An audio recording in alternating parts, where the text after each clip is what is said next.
চারিদিকে যে ঘটনা দেখছেন, কি এমন করলো বাংলাদেশ যে ভারত সেটা সহ্য করতে পারছে না? বাংলাদেশের জনগণ শেখ হাসিনাকে তাড়াইছে। কেন তাড়াইছে? তিনি বাংলাদেশের 60 লক্ষ মামলা দিয়েছে, আসামি বানিয়েছে। 60 লক্ষ, পৃথিবীর আর কোন জায়গায় এত মামলা হয়নি।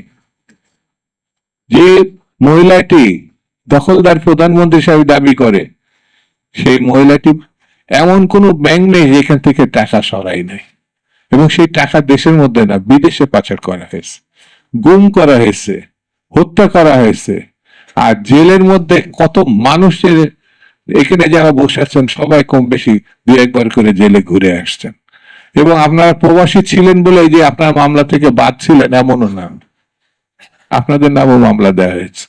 সেই জন্য এই মহিলাটা নিজের কৃত কর্মের জন্য ধাওয়া খাইছে এবং জীবন বাঁচানোর জন্য পালিয়ে গেছে।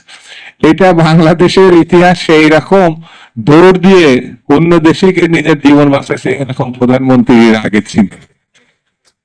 সেই জন্য তার জন্য যারা মমতা দেখান, তার জন্য যারা এখনো পর্যন্ত মায়া কান্না করে, আমি তাদের বলবো এসব করে কোনো লাভ নাই।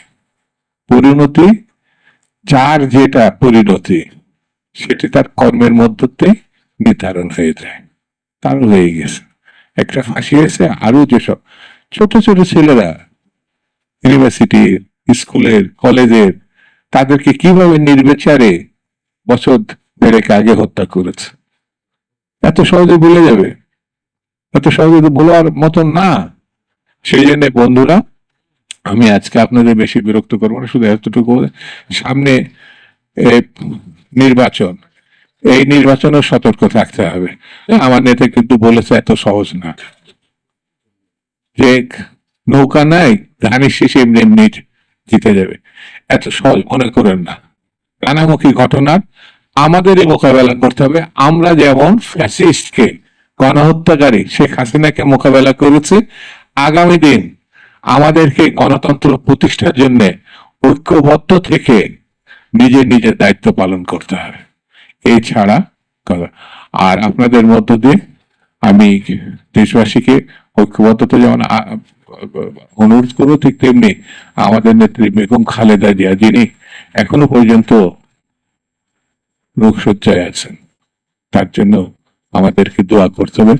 আল্লাহ জীবন মৃত্যুর একমাত্র মালিক, তার কাছে এটাই প্রার্থনা, আল্লাহ যেন তাকে রক্ষা করে, দেশবাসীকে রক্ষা করে, আমাদেরকে রক্ষা করে। এই কথা বলে সবাইকে ধন্যবাদ দিই আমি আমার বক্তব্য শেষ করছি। খুদা হাফেজ। বাংলাদেশ জিন্দাবাদ।